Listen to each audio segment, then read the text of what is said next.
Hello viewers, welcome to RS জন।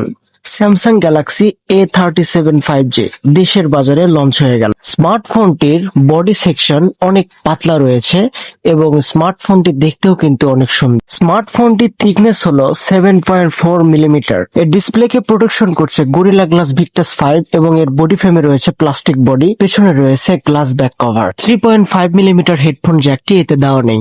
ডিসপ্লের নিচের দিকে রয়েছে ফিঙ্গারপ্রিন্ট। স্মার্টফোনটির ডিসপ্লে সেকশনে রয়েছে 6.7 ইঞ্চি সুপার অ্যামোলেড ডিসপ্লে। এই কারণেই মূলত স্যামসাং এর ফোনের এত জনপ্রিয়তা।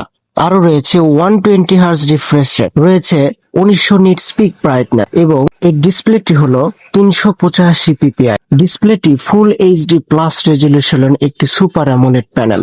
এর প্রাইস রাখা হয়েছে 41,499 টাকা আর 256 জিবি ভেরিয়েন্ট। প্রসেসর সেকশনে রয়েছে Exynos 1480 4 ন্যানোমিটারের প্রসেসর। ফোনটিতে একটি সিম এবং একটি মেমোরি কার্ড ব্যবহার করা যাবে এবং এটি 3টি ভেরিয়েন্টে পাওয়া যায়। এটি কোনো গেমিং ডিভাইস না, তবে হালকা গেমিং করা চলবে। পেছনে রয়েছে triple camera set, front camera 12 megapixel এবং 5000 mAh ব্যাটারি, 45 ওয়াটের চার্জার।